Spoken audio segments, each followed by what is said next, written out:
Class आज का हमारा टॉपिक है position of hydrogen in periodic table. Means अब आपसे ये कहना चाह रहे हैं कि हाइड्रोजन की क्या प्रॉपर्टीज हैं, किस ग्रुप से वो बिलोंग कर सकता है, किस ग्रुप से वो बिलोंग नहीं कर सकता। देखिए, हमने जब पीरियोडिक टेबल को बनाया था, अभी हमने चैप्टर 1 नहीं पढ़ा है। जब हम चैप्टर 1 पढ़ेंगे तो ग्रुप्स वगैरह, पीरियड्स वगैरह सब कुछ डिस्कस करेंगे। जो एक जैसे एलिमेंट थे हमने उनको एक साथ रख दिया था, जो अलग थे उसे हमने अलग रख दिया था, जो बहुत अलग थे उसे हमने बिल्कुल ही डिफरेंट ग्रुप में रख दिया था। तो जब भी हमने पीरियोडिक टेबल को डिजाइन किया है तो पीरियोडिक टेबल को हमने डिजाइन ऐसे किया है, तो जो भी हमें सेम एलिमेंट्स मिले उन्हें हमने एक जगह रख दिया, जो भी हमें डिफरेंट मिले उसे हमने अलग रख दिया। तो अब वो कह रहे हैं कि हाइड्रोजन की प्रॉपर्टीज किससे मैच करती हैं और उस मैचिंग की बेस पे हम उसे कहाँ रख रहे हैं। इसे हम नाम दे रहे हैं पोजीशन ऑफ हाइड्रोजन। इसका मतलब है पोजीशन, हाइड्रोजन कहाँ आना चाहिए पीरियोडिक टेबल के अंदर। ठीक है, इसे तो हटा दीजिए, इंट्रोडक्शन पे आ जाते हैं। देखिए, अगर हम पीरियोडिक टेबल की बात करते हैं तो पीरियोडिक टेबल में हमने अरेंजमेंट किसकी बेस पे की है, इलेक्ट्रॉनिक कॉन्फ़िगरेशन की बेस पे की है। इलेक्ट्रॉनिक कॉन्फ़िगरेशन एक टॉपिक है जो आपने फर्स्ट ईयर में पढ़ा था चैप्टर 3 के अंदर। इसी तरह से अभी आप सेकेंड ईयर केमिस्ट्री के अंदर चैप्टर 1 में एक टॉपिक दोबारा यही पढ़ेंगे, इलेक्ट्रॉनिक कॉन्फ़िगरेशन। वहां मैं आपको इलेक्ट्रॉनिक कॉन्फ़िगरेशन पढ़ाऊंगा दोबारा। इलेक्ट्रॉनिक कॉन्फ़िगरेशन का मतलब ये होता है कि आप ऑर्बिटल्स के अंदर, ऑर्बिटल्स क्या है, एसपीडीएफ पढ़ा होगा ना आपने। ऑर्बिटल्स के अंदर आप इलेक्ट्रॉन्स को कैसे फिल कर रहे हैं। ठीक है, तो हमने इलेक्ट्रॉनिक कॉन्फ़िगरेशन की बेस पे एलिमेंट्स को अरेंज किया है और to sum extend on the basis of their properties. हमने उनकी प्रॉपर्टीज की बेस पे अरेंज किया है और हमने उनकी इलेक्ट्रॉनिक कॉन्फ़िगरेशन की बेस पे अरेंज किया है। जब आप याद करेंगे टॉपिक तो आपको ये वाली लाइन याद नहीं रखनी, ये बिल्कुल नोट से उठाइए, ये लाइन आप याद नहीं करेंगे, बेकार है। यहाँ आ जाइए, electronic configuration and properties of hydrogen. वो आपसे कह रहा है कि हाइड्रोजन की जो प्रॉपर्टीज हैं और हाइड्रोजन की जो इलेक्ट्रॉनिक कॉन्फ़िगरेशन है वो किससे रिसेंबल कर रही है, elements of first group. First group से भी रिसेंबल कर रही है। फर्स्ट ग्रुप को हम और क्या कहते हैं, अल्कली मेटल्स। ग्रुप फोर्थे, ग्रुप फोर्थे से भी मैच करती है, जिसका अदर नेम क्या है, कार्बन फैमिली। और सेवेंथ ग्रुप से भी मैच करती है, जिसे हम किसका नाम देते हैं, halogens. But does not resemble completely with a member of any one of the group. वो आपसे कहना ये चाह रहा है कि हाइड्रोजन की जो प्रॉपर्टीज हैं वो फर्स्ट ग्रुप से भी मैच करती हैं, वो फोर्थ ग्रुप से भी मैच करती हैं और वो सेवेंथ ग्रुप से भी मैच करती हैं, लेकिन कंप्लीटली मैच नहीं करती। इसका मतलब हाइड्रोजन की कुछ प्रॉपर्टीज हैं, फॉर एग्जाम्पल अगर हाइड्रोजन की 10 प्रॉपर्टीज हैं, 3 फर्स्ट ग्रुप से मैच कर रही हैं, 3 फोर्थ ग्रुप से मैच कर रही हैं, 3 सेवेंथ ग्रुप से मैच कर रही हैं, तो हाइड्रोजन कंप्लीटली किसी से भी मैच नहीं होता, पार्शली सबसे मैच होता है। अच्छा, अब इस चीज को हम किसकी फॉर्म में देखेंगे, सिमिलैरिटीज और डिसिमिलैरिटीज की फॉर्म में। अब हम ये देखेंगे कि हाइड्रोजन किससे मिल रहा है, किससे नहीं मिल रहा। ठीक है, इसका मतलब हमें मेनली यहाँ पे 3 ग्रुप डिस्कस करने हैं, एक फर्स्ट ग्रुप, एक फोर्थ ग्रुप और एक सेवेंथ ग्रुप। तो सबसे पहले आ जाते हैं फर्स्ट ग्रुप पे। अच्छा देखिए, हाइड्रोजन के बारे में आपको पहले प्रॉपर्टीज पता होनी चाहिए। अगर प्रॉपर्टीज पता होंगी जब तो आप बताएंगे कि सिमिलैरिटीज क्या है और डिसिमिलैरिटीज क्या है। तो हाइड्रोजन की अगर हम बात करें तो हाइड्रोजन के पास आखिरी शेल के अंदर सिर्फ एक इलेक्ट्रॉन होता है। ठीक है, हाइड्रोजन के पास आखिरी शेल में सिर्फ एक इलेक्ट्रॉन होता है। इसके अलावा, अच्छा, एक इलेक्ट्रॉन है तो आपको पता है सबसे पहले कौन सा शेल फिल होता है, एस। याद रख लीजिए, सबसे पहले एस फिल होता है, फिर पी फिल होता है, फिर डी फिल होता है, फिर एफ फिल होता है। मैं दोबारा बता रहा हूँ, सबसे पहले कौन सा शेल फिल होता है, एस, फिर पी, फिर डी, फिर एफ। इनके पास इलेक्ट्रॉन्स कितने हैं, एक ही है। यहाँ लिखा हुआ है ना पहले पॉइंट में, 1 इलेक्ट्रॉन इन लास्ट शेल। तो जब इनके पास इलेक्ट्रॉन एक ही है तो वो एस में ही जाएगा। तो इनकी इलेक्ट्रॉनिक कॉन्फ़िगरेशन क्या होगी, NS1। ठीक है, एक ही इलेक्ट्रॉन था वो एस में चला गया। मोनोवैलेंट, मोनोवैलेंट का मतलब इनकी वैलेंसी 1 होती है। मैंने जब आपको पढ़ा रहा था तो हाइड्रोजन पे मैंने आपको बताया था कि हाइड्रोजन या तो +1 वैलेंसी रखते हैं या फिर -1 वैलेंसी रखते हैं। ऐसा ही है, जब हम पढ़ रहे थे, जब हमने हाइड्रोजन के इतने सारे रिएक्शन किए तो मैंने आपको बताया था हाइड्रोजन पे या तो +1 चार्ज होता है या हाइड्रोजन पे -1 चार्ज होता है, लेकिन होता तो 1 ही है ना, चाहे पॉजिटिव हो या नेगेटिव हो। अब 1 के लिए हम क्या यूज करते हैं, मोनो। और वैलेंट किससे शो कर, वैलेंट किसको शो कर रहा है, वैलेंसी को, तो ये मोनोवैलेंट होते हैं। मोनोवैलेंट का मतलब इन पे चार्ज 1 होता है। इसी तरह से हाइड्रोजन क्या होती है, गैस। ये भी आपको पता है, आपने पूरा चैप्टर पढ़ा है तो आपको पता है। दूसरी बात, हाइड्रोजन आपके पास क्या है, नॉन मेटल है। आमना बेटा माइक तो म्यूट कर दिया करो। खैर, हाइड्रोजन आपके पास क्या है, non metal plus second property. इसके अलावा आपके पास क्या है, हाइड्रोजन क्या होता है, डायटोमिक। देखो, डायटोमिक का मतलब क्या है, ये आपके पास 2 की फॉर्म में रहता है। जैसे जब भी आपने रिएक्शन किए तो आपने क्या लिखा है, H2। ठीक है। कुछ केमिकल्स होते हैं जो कि H2 की फॉर्म में रहते हैं, कुछ केमिकल्स होते हैं जो कि सिंगल रहते हैं। सोडियम को कभी भी आपने Na2 नहीं लिखा अकेला अगर हो तो। इसी तरह से पोटेशियम को आप K2 नहीं लिखते, ठीक है, लेकिन हाइड्रोजन को आप 2 लिखते हो H2। इसी तरह से ऑक्सीजन के लिए भी आप क्या लिखते हैं O2, क्लोरीन के लिए भी आप क्या लिखते हैं Cl2। तो कुछ मॉलिक्यूल्स होते हैं जो कि डायटोमिक फॉर्म में होते हैं, कुछ आपके पास सिंगल होते हैं। तो ज्यादातर जो गैसेज होती हैं वो आपके पास डायटोमिक फॉर्म में होती हैं। तो हाइड्रोजन क्या है, डायटोमिक है। अब हाइड्रोजन के पास एक इलेक्ट्रॉन होता है, लेकिन इसे चाहिए भी कितने होते हैं, एक ही होते हैं, ठीक है। हाइड्रोजन के पास पहला शेल होता है और पहले शेल के अंदर हमें 2 इलेक्ट्रॉन्स चाहिए होते हैं, जबकि एक इसके पास खुद है, ठीक है। तो फिर एक इसके पास खुद है तो कितने बचे, एक बचे। अभी तक हमने जो प्रॉपर्टीज पढ़ी है वो क्या पढ़ी है, हाइड्रोजन के पास आखिरी शेल में एक इलेक्ट्रॉन है। अगर एक इलेक्ट्रॉन है तो उसकी इलेक्ट्रॉनिक कॉन्फ़िगरेशन क्या होगी, NS1। एक ही इलेक्ट्रॉन भरना था ना, एस में भर दिया। प्लस इनके पास या तो पॉजिटिव वन चार्ज होता है या नेगेटिव वन चार्ज होता है। इसका मतलब इसे हम किसका नाम देंगे, मोनोवैलेंट। रूम टेम्परेचर पे क्या होते हैं, गैस होती है। नेचर क्या होती है, नॉन मेटालिक होती है। सिंगल रहते हैं या डबल रहते हैं, डबल की फॉर्म में रहते हैं, तो हम क्या लिख रहे हैं, डायटोमिक। एक इलेक्ट्रॉन होता है, एक ही इलेक्ट्रॉन चाहिए होता है। अब आ जाइए, जब हम इसको कंपेयर कर रहे हैं फर्स्ट ग्रुप से, तो देखिए फर्स्ट ग्रुप की अगर मैं आपसे बात करूं तो फर्स्ट ग्रुप है, फर्स्ट ग्रुप के एलिमेंट्स को फर्स्ट ग्रुप में क्यों रखा, क्योंकि उनके आखिरी शेल में एक इलेक्ट्रॉन था। अगर मैं आपसे कहता हूं थर्ड ग्रुप की बात करता हूं, तो थर्ड ग्रुप के एलिमेंट्स को आपने थर्ड ग्रुप में क्यों रखेंगे, क्योंकि उनके आखिरी शेल में कितने इलेक्ट्रॉन्स होंगे, 3 होंगे, ठीक है। जिसके आखिरी शेल में जितने इलेक्ट्रॉन्स होते हैं उसे हम उसी ग्रुप में रखते हैं। तो इसी तरह से अगर फर्स्ट ग्रुप है तो फर्स्ट ग्रुप के आखिरी शेल में कितने इलेक्ट्रॉन्स होंगे, एक। अब देखें, हाइड्रोजन के भी लास्ट शेल में एक इलेक्ट्रॉन थे। यहाँ पे अगर आप पढ़ लें, 1 इलेक्ट्रॉन इन लास्ट शेल, यहाँ भी कितने इलेक्ट्रॉन्स हैं, एक ही इलेक्ट्रॉन है। इसका मतलब क्या हुई, सिमिलैरिटी। बेटा जब आप आते हैं तो माइक बंद क्यों नहीं करते हैं, चलो खैर मैंने कर दिया यहाँ से। हाइड्रोजन के आखिरी शेल में भी एक इलेक्ट्रॉन है, फर्स्ट ग्रुप के आखिरी शेल में भी एक इलेक्ट्रॉन है। इसका मतलब ये क्या हो गई, सिमिलैरिटी, सेम हो गया ना, तो मैं उसे ग्रीन से शो कर रहा हूँ। इसी तरह से आगे चलिए, देखें अब इसके भी आखिरी शेल में एक इलेक्ट्रॉन है, हाइड्रोजन के आखिरी शेल में भी एक इलेक्ट्रॉन था, तो इलेक्ट्रॉनिक कॉन्फ़िगरेशन क्या होगी, सर जी आमना बोलिए। खैर इसके भी आखिरी शेल में एक इलेक्ट्रॉन है, इसके भी आखिरी शेल में एक इलेक्ट्रॉन है, तो उसकी इलेक्ट्रॉनिक कॉन्फ़िगरेशन क्या थी, 1s NS1। इसकी भी क्या होगी, NS1 होगी। तो ये भी अगेन क्या है, आपके पास सिमिलैरिटी है। सर मेरे माइक का प्रॉब्लम क्यों होता है, बेटा अभी तो आपका माइक है, आपको पता होगा। फिलहाल अभी तो आपका माइक क्लोज है ना, बस सही है, ठीक है। अच्छा देखिए, इनके आखिरी शेल में एक इलेक्ट्रॉन है, तो इनकी इलेक्ट्रॉनिक कॉन्फ़िगरेशन क्या होगी, NS1। उनकी भी इलेक्ट्रॉनिक कॉन्फ़िगरेशन क्या होगी, NS1। अगेन सिमिलैरिटी है।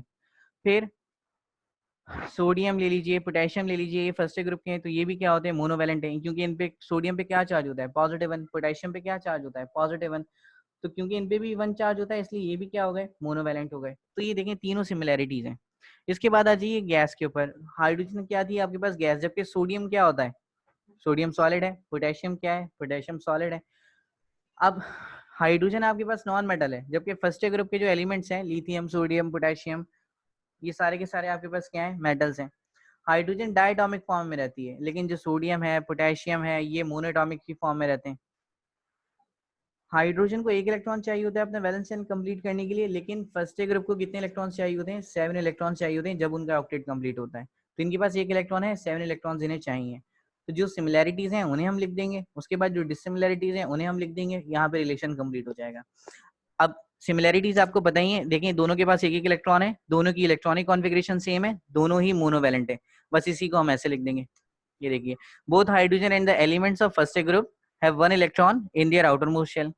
यही हमने पढ़ा था। फिर उसके बाद both hydrogen and the elements have same electronic configuration as NS1। यही पढ़ा था। जर्नल कह लीजिए या वैलेंस कह लीजिए, एक ही बात है। Both hydrogen and the elements of first group are univalent. जो हमने सिमिलैरिटीज वहां पढ़ी थी उसी को हमने यहाँ वर्डिंग में लिख दिया, और हमने कुछ नहीं किया है।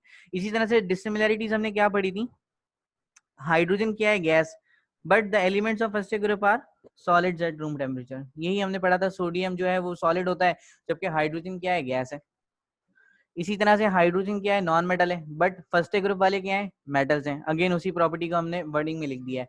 हाइड्रोजन क्या थी, डायटोमिक, जबकि फर्स्ट ग्रुप के एलिमेंट्स क्या है, मोनोटॉमिक। तो वही बातें जो हमने वहां पढ़ी हैं उसी को हम वर्डिंग में कन्वर्ट करके लिख रहे हैं बस। Hydrogen requires only 1 electron to complete its valence shell. Hydrogen को सिर्फ एक इलेक्ट्रॉन चाहिए होता है, अभी हमने वहां पढ़ा। बट फर्स्ट ग्रुप के एलिमेंट्स को कितने इलेक्ट्रॉन चाहिए होते हैं? 7 इलेक्ट्रॉन चाहिए होते हैं। तो ये भी एक डिसिमिलैरिटीज है। देखो सिमिलैरिटीज और डिसिमिलैरिटीज बहुत सारी हो सकती हैं, ठीक है। अब एग्जाम में आपको पेपर में कैसे क्वेश्चन अटेम्प्ट करना है ये भी मैं जब टॉपिक खत्म हो जाएगा उसके बाद मैं आपको बताता हूँ। उसके बाद आ जाइए रिलेशन विद फोर्थ ग्रुप।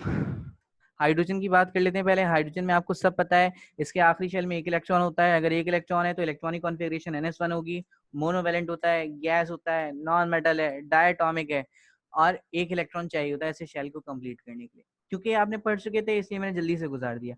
अब आ जाइए फोर्थ ग्रुप पे। अच्छा देखिए, अब क्योंकि फोर्थ ग्रुप है तो आखिरी शेल में कितने इलेक्ट्रॉन्स होंगे? 4 होंगे। पहली डिसिमिलरिटी हो गई। हाइड्रोजन के पास देखें एक इलेक्ट्रॉन होता है, फोर्थ ग्रुप के पास कितने इलेक्ट्रॉन्स होंगे? 4, क्योंकि फोर्थ ग्रुप है। पहली डिसिमिलरिटी हो गई तो हमें इसे डिसिमिलरिटी वाले कॉलम में लिख देंगे, ठीक है। अब इनके पास 4 इलेक्ट्रॉन्स हैं तो अब जाहिर है इलेक्ट्रॉनिक कॉन्फ़िगरेशन भी चेंज होगी। इलेक्ट्रॉनिक कॉन्फ़िगरेशन कैसे लिखेंगे? NS2, S के अंदर मैक्सिमम 2 इलेक्ट्रॉन्स जाते हैं, तो 2 इलेक्ट्रॉन्स तो आपने भेज दिए S के अंदर, कितने बचे? 2। अब वो जो 2 बचे हैं वो कहाँ चले जाएंगे? P के अंदर चले जाएंगे। फॉर एग्जाम्पल अगर मैं आपसे कहता कि फिफ्थ ग्रुप, मैं अगर आपको लिख के दिखाऊं, अगर मैं आपसे कहता कि फिफ्थ ग्रुप की इलेक्ट्रॉनिक कॉन्फ़िगरेशन कीजिए, तो देखिए अगर मैं आपसे कहूं फिफ्थ ग्रुप की इलेक्ट्रॉनिक कॉन्फ़िगरेशन करें तो फिफ्थ ग्रुप की इलेक्ट्रॉनिक कॉन्फ़िगरेशन क्या होगी? NS2, 2 इलेक्ट्रॉन्स आपके पास कहाँ चले गए? S ऑर्बिटल में। कितने बचे? फिफ्थ ग्रुप के लिए V लिखते हैं सिर्फ। फिफ्थ ग्रुप में 5 इलेक्ट्रॉन्स है तो 2 आपने कहाँ भेज दिए? S ऑर्बिटल में। अब 3 बाकी ये कहाँ चले जाएंगे? P ऑर्बिटल में। हो गए 5। इसी तरह से अगर मैं आपसे बोलता हूँ सिक्स्थ ग्रुप की बात, तो सिक्स्थ ग्रुप में कितने इलेक्ट्रॉन्स होंगे? 6 इलेक्ट्रॉन्स होंगे। 2 कहाँ चले जाएंगे? S ऑर्बिटल के अंदर। कितने बचे? 4। 4 कहाँ जाएंगे? P ऑर्बिटल के अंदर। तो 2 इलेक्ट्रॉन्स आपने S में भेजने हैं क्योंकि S में आते ही मैक्सिमम 2 हैं। उसके बाद जितने भी इलेक्ट्रॉन्स हैं 6 तक वो आप कहाँ भेज देंगे? P ऑर्बिटल के अंदर,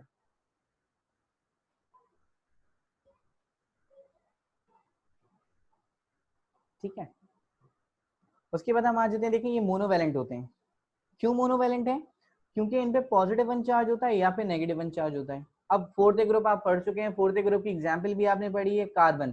कार्बन पे आपको पता है या तो पॉजिटिव 4 होता है या नेगेटिव 4 होता है। इसका मतलब ये क्या होगा? टेट्रावैलेंट होगा, ठीक है। क्योंकि वैलेंसी 4 है इसलिए आप इसे किसका नाम देंगे? टेट्रावैलेंट।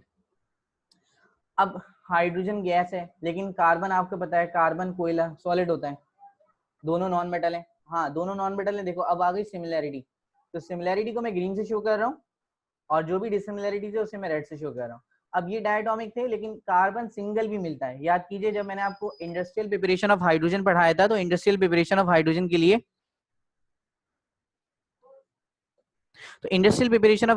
के लिए मैंने आपको पढ़ाया था कि कार्बन बन रहा था एक जगह पे और उस कार्बन को आप किसका नाम दे रहे थे? Carbon black. और वो सिंगल था, उसके साथ कुछ भी नहीं लगा हुआ था। इसका मतलब कार्बन मोनोटॉमिक की फॉर्म में होता है। ये याद कीजिए जब हमने स्टीम पास की थी जलते हुए लाल रंग के कोयले के ऊपर से, तो जब भी हमने फॉर्मूले में क्या लिखा था? सिर्फ C। तो कार्बन हमारे पास मोनोटॉमिक में होता है जबकि हाइड्रोजन हमारे पास डायटोमिक होता है। इसके अलावा एक और बात देखिए कि इनके पास 4 इलेक्ट्रॉन्स हैं। ऑक्टेट कंप्लीट करने के लिए कितने चाहिए? 4 ही चाहिए। टोटल 8 होते हैं हाइड्रोजन को छोड़ के। हाइड्रोजन और हीलियम एक्सेप्शन केस है। इसके अलावा जो भी एलिमेंट्स हैं उन्हें 8 इलेक्ट्रॉन्स चाहिए। तो 4 इलेक्ट्रॉन्स इनके पास हैं, कंप्लीट करने के लिए इन्हें कितने चाहिए? 4 चाहिए। अच्छा यहाँ पे एक और सिमिलैरिटी बन सकती है अगर हम सोचें। यहाँ देखिए हाइड्रोजन की अगर मैं आपसे बात करूं, एक इलेक्ट्रॉन है, चाहिए कितने? एक। एक ही इलेक्ट्रॉन है, चाहिए भी कितने? एक ही चाहिए। इसका मतलब ये क्या हो गए? Half filled. इसका मतलब इनका शेल आधा भरा हुआ है। भाई 2 चाहिए थे, एक है, एक नहीं है, हाफ फिल्ड हो गए।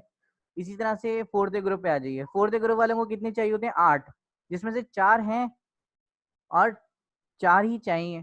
इसका मतलब ये भी क्या हो गए? Half filled. तो हाइड्रोजन भी हाफ फिल्ड होता है और फोर्थ ग्रुप वाले भी क्या होते हैं? हाफ फिल्ड होते हैं। तो एक सिमिलैरिटी हम ये भी लिख सकते हैं, जिसके पास जितने इलेक्ट्रॉन्स हैं और उतने ही उसे चाहिए तो इस कंडीशन को हम कहते हैं हाफ फिल्ड शेल। तो सिमिलैरिटीज लिख देते हैं। सिमिलैरिटीज में यहाँ पे मैं आपको दोबारा बता देता हूँ, दोनों नॉन मेटल हैं, दोनों नॉन मेटल हैं और दोनों नॉन मेटल हैं। और तो कोई सिमिलैरिटी, हाँ और ये सिमिलैरिटी है कि आपके पास दोनों हाफ फिल्ड हैं। तो both hydrogen and the elements of fourth group have half filled valence shell. पहली प्रॉपर्टी तो यही हो गई। सेकंड क्या है? Both hydrogen and the elements of fourth group are non metal. दोनों नॉन मेटल होते हैं, कार्बन भी नॉन मेटल है, हाइड्रोजन भी नॉन मेटल है। अच्छा अब देखिए, आपको पता है कि हाइड्रोजन के ऊपर भी पॉजिटिव चार्ज होता है, नेगेटिव चार्ज होता है। बताया था ना, हाइड्रोजन पे कभी पॉजिटिव होता है कभी नेगेटिव होता है, ऐसा ही है, या तो पॉजिटिव 1 होता है या नेगेटिव 1 होता है। और मैंने आपको पढ़ाया था कि फोर्थ ग्रुप पे भी पॉजिटिव 4 भी होता है नेगेटिव 4 भी होता है, डिपेंड करता है सामने वाला एलिमेंट कौन सा आ रहा है। तो उन्होंने यही लिखा है, both hydrogen and the elements of fourth group show positive as well as negative oxidation state, कि इनके पास जो चार्जेस होते हैं वो पॉजिटिव भी हो सकते हैं और नेगेटिव भी हो सकते हैं, दोनों के पास ही। डिसिमिलैरिटीज तो बहुत सारी हैं। हाइड्रोजन जो है वो सॉलिड होता है, हाइड्रोजन जो है वो गैस होती है, जबकि फोर्थ ग्रुप वाले क्या होते हैं, सॉलिड्स होते हैं। हाइड्रोजन डायटोमिक में मिलता है, जबकि कार्बन आपके पास किस फॉर्म में मिलता है, मोनोटॉमिक फॉर्म में मिलता है। हाइड्रोजन के पास आखिरी शेल में 1 इलेक्ट्रॉन है, बट उनके पास कितने इलेक्ट्रॉन्स हैं, 4 इलेक्ट्रॉन्स हैं। हाइड्रोजन की इलेक्ट्रॉनिक कॉन्फ़िगरेशन क्या है, NS1, जबकि फोर्थ ग्रुप वालों की क्या है, NS2 NP2। फोर्थ ग्रुप है ना, फोर्थ ग्रुप के लिए आप कैसे लिखेंगे, 4 इलेक्ट्रॉन्स हैं तो 2 S में भेज दीजिए NS2, और 2 इलेक्ट्रॉन्स आपके पास कहाँ चले जाएंगे, P में, तो ये आपके पास क्या हो जाएगा, NS2 NP2। हाइड्रोजन मोनोवैलेंट होता है, जबकि फोर्थ ग्रुप वाले क्या है, टेट्रावैलेंट, क्योंकि कार्बन पे पॉजिटिव 4 या नेगेटिव 4 चार्ज होता है, तो टेट्रा हो गया। टेट्रा का मतलब 4 और मोनो का मतलब 1। हाइड्रोजन पे आपको पता है या तो पॉजिटिव 1 चार्ज होता है या नेगेटिव 1 चार्ज होता है। तो बस आपको क्या करना है, आपने सिमिलैरिटीज और डिसिमिलैरिटी आपको पता होना चाहिए कि इसकी प्रॉपर्टीज कैसी हैं, और ये पॉइंट्स आप खुद भी लिख सकते हैं। 7th ग्रुप पे आ जाते हैं। ये सब आपने पढ़ा हुआ है। हाइड्रोजन के पास एक इलेक्ट्रॉन होता है, वैलेंस शेल कॉन्फ़िगरेशन ये है, गैस है, नॉन मेटल है, डायटोमिक है, एक ही इलेक्ट्रॉन चाहिए कंप्लीट करने के लिए। अब आ जाते हैं 7th ग्रुप पे। देखिए 7th ग्रुप वाले अगर एलिमेंट 7th ग्रुप में रखें तो उसके पास आखिरी शेल में कितने इलेक्ट्रॉन्स होंगे, 7 होंगे। तो पहला पॉइंट हो गया 7 electrons in its valence shell, पहला पॉइंट। अगर 7 इलेक्ट्रॉन्स हैं तो इलेक्ट्रॉनिक कॉन्फ़िगरेशन कैसे करेंगे आप, 7 इलेक्ट्रॉन्स भरने हैं, दो तो कहाँ चले जाएंगे, S में, तो क्या हो जाएगा NS2, और बाकी के जो 5 बचे हैं वो कहाँ जाएंगे, P में। तो इलेक्ट्रॉनिक कॉन्फ़िगरेशन हो जाएगी NS2 NP5। ये गलत लिखा हुआ है, NS2 NP5 है, इसे मैं सही करके आपको भेज दूंगा। इलेक्ट्रॉनिक कॉन्फ़िगरेशन आपके पास है NS2 NP5, ठीक है, अगर आप लिख रहे हो तो इसे सही कर लीजिएगा। हाइड्रोजन गैस है, 7th ग्रुप वाले भी गैसेस होते हैं बहुत सारे। हाइड्रोजन नॉन मेटल है, 7th ग्रुप वाले भी नॉन मेटल है। ये डायटोमिक होते हैं, ये भी डायटोमिक है। क्लोरीन को आपने Cl2 की फॉर्म में ही लिखा है, डायटोमिक है। अच्छा देखिए, इनके पास 7 इलेक्ट्रॉन्स हैं, कंप्लीट करने के लिए फिर कितने बचे, एक, क्योंकि आपको पता है हाइड्रोजन और हीलियम को छोड़ के बाकी हर कोई एलिमेंट किसे फॉलो करता है, ऑक्टेट को फॉलो करता है। 7 इलेक्ट्रॉन्स इनके पास हैं, सिर्फ एक इलेक्ट्रॉन इन्हें चाहिए।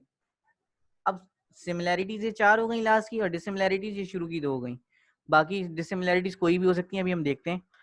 सिमिलैरिटी की अगर हम बात करें तो both hydrogen and the elements of 7th group are diatomic at room temperature, दोनों सिंगल फॉर्म में नहीं रहते, डायटोमिक की फॉर्म में रहते हैं। हाइड्रोजन हो या एलिमेंट हो 7th ग्रुप का, दोनों को एक एक इलेक्ट्रॉन चाहिए, ये अभी हमने पहले ही पढ़ा।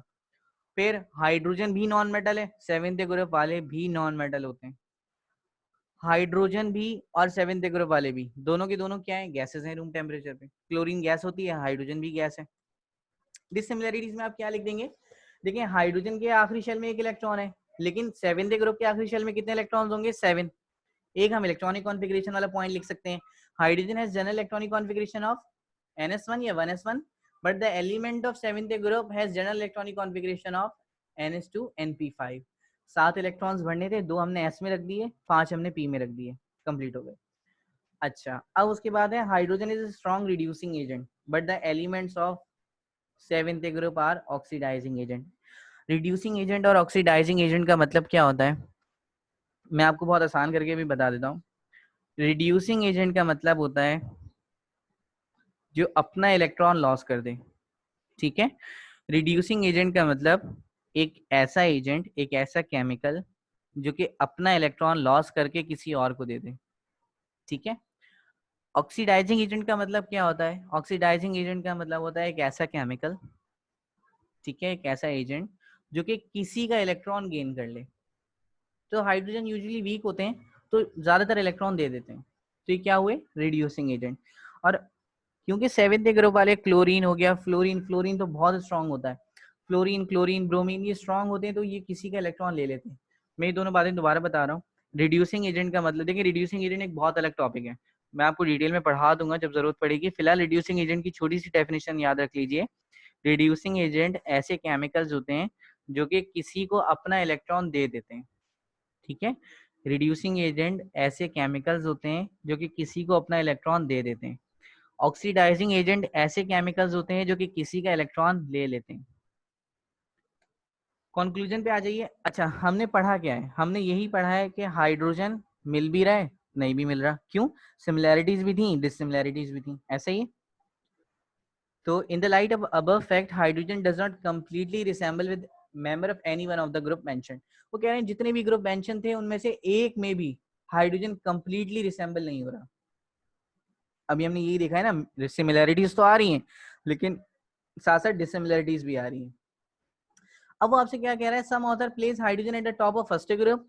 ये देखते हुए कुछ ऑथर ने फर्स्ट ग्रुप पे रख दिया, कुछ साइंटिस्ट ने इसे फर्स्ट ग्रुप के ऊपर रख दिया, कुछ साइंटिस्ट ने इसे कहाँ रख दिया? सेवेंथ ग्रुप के ऊपर रख दिया। ठीक है, फोर्थ ग्रुप पे बहुत ही कम रखा था। It's exact position is still undecided. इसकी पोजीशन अभी तक हम डिसाइड नहीं कर पाए। ठीक है, असल में ये होता बहुत सिंपलेस्ट है। अगर हम इसकी रीजन देखें तो रीजन क्या है? The different behaviour of hydrogen is because of its simplest structure. इसका स्ट्रक्चर इतना सिंपल होता है। क्यों सिंपल है? क्योंकि इसके पास एक ही प्रोटॉन है। ठीक है, इसके पास एक ही प्रोटॉन है और इसके पास एक ही इलेक्ट्रॉन होता है। सिंपल सी रीजन है। इसका स्ट्रक्चर इतना छोटा है कि ये किसी भी तरह से बिहेव कर सकता है। तो different behaviour of hydrogen is because of its simplest structure which possesses a single positive charge. जिसके पास सिर्फ एक ही पॉजिटिव चार्ज है। पॉजिटिव चार्ज होने का मतलब प्रोटॉन है न्यूक्लियस के अंदर और एक ही इलेक्ट्रॉन है जो कि घूम रहा है न्यूक्लियस के अराउंड। ये तो आपको पता है, इलेक्ट्रॉन जो है वो न्यूक्लियस के अराउंड घूमते हैं। तो सिंपल वो आपसे यही कहना चाह रहा है, इसका स्ट्रक्चर बहुत सिंपल है, इसका साइज बहुत छोटा है, एक ही प्रोटॉन है, एक ही इलेक्ट्रॉन है, इलेक्ट्रॉन जो है वो न्यूक्लियस के इर्द गिर्द घूम रहा है। यहाँ पे आपकी कंक्लूजन एंड हो गई। अब आप ये देख लीजिए कि एग्जाम में क्वेश्चन कैसे आता है। एग्जाम के अंदर क्वेश्चन आता है आपके पास तीन तरीके से। ठीक है, ये मैं आपको यहाँ लिख के भी बता देता हूँ, आप चाहें तो इसे नोट कर लीजिएगा। मैं यहाँ पे आपके लिए मेंशन कर देता हूँ। पहला क्वेश्चन वो आपसे पूछेगा इस तरह से, वो आपसे बोलेगा कि discuss the position of hydrogen in periodic table, जो कि फिलहाल अभी 10 सालों से इस तरह से क्वेश्चन नहीं है। Discuss the position of hydrogen in periodic table. अगर क्वेश्चन ऐसा आता है तो आप क्या करेंगे? ठीक है, आपने क्या करना है? आपने इंट्रोडक्शन लिखना है। ठीक है, मैं बल्कि मेंशन भी कर देता हूँ आंसर में। आपने क्या लिखना है? इंट्रोडक्शन लिखना है, जैसे मैंने आपको पढ़ाया है बिल्कुल उसी तरह से। फिर आपने सिमिलैरिटीज लिखनी है। ठीक है, सिर्फ एस लिख रहा हूँ, मैं समझ जाएगा। सिमिलैरिटीज कितनी लिखेंगे? 2 लिखेंगे। 2 सिमिलैरिटीज लिखनी है। किसके साथ लिखनी है? फर्स्ट ग्रुप के साथ लिखनी है। फिर आप डिससिमिलैरिटीज लिखेंगे, डीएस से शो कर रहा हूँ। कितनी लिखेंगे? 2 लिखेंगे। किसके साथ लिखेंगे? फर्स्ट ग्रुप के साथ लिखेंगे। फर्स्ट ग्रुप से यहाँ पे आपने रिलेशन कंप्लीट कर दिया। नोट्स में मैंने 5 दिए, जो आपको आसानी से याद हो रही हो आप याद कर लीजिएगा। फिर आप सिमिलैरिटीज लिखेंगे दोबारा। किसके साथ? फोर्थ ग्रुप के साथ। कितनी? कोई भी 2। फिर आप डिससिमिलैरिटीज लिखेंगे। कितनी? 2। किसके साथ? फोर्थ ग्रुप के साथ।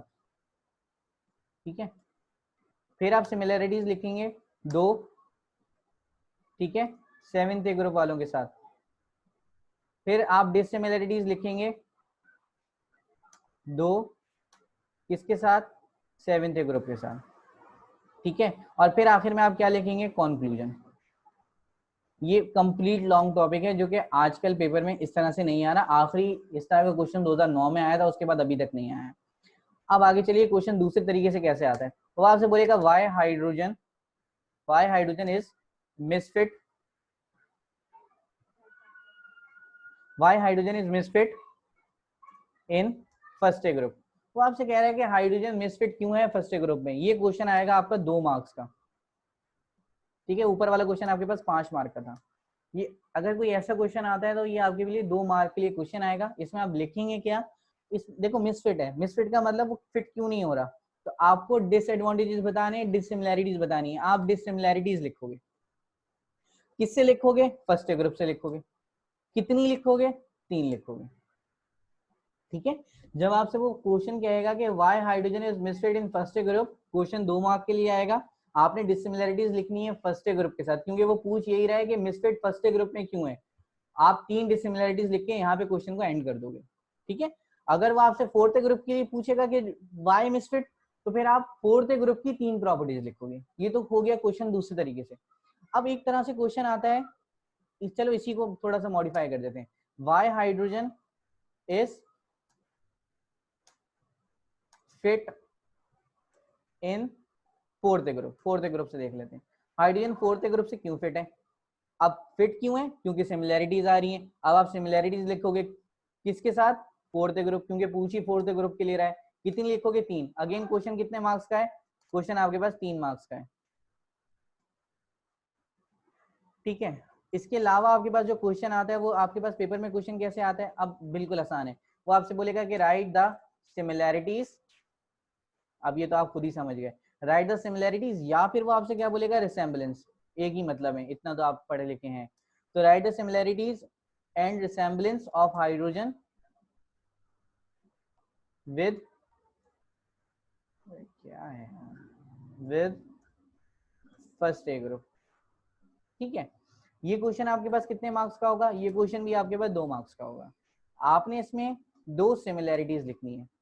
आप इसमें सिमिलैरिटीज लिखेंगे कोई भी 2, किसके साथ लिखेंगे? फर्स्ट ए ग्रुप के साथ लिखेंगे, ठीक है। ये वाला क्वेश्चन आपके पास 5 मार्क्स का है, यहाँ मैं मेंशन भी कर देता हूँ।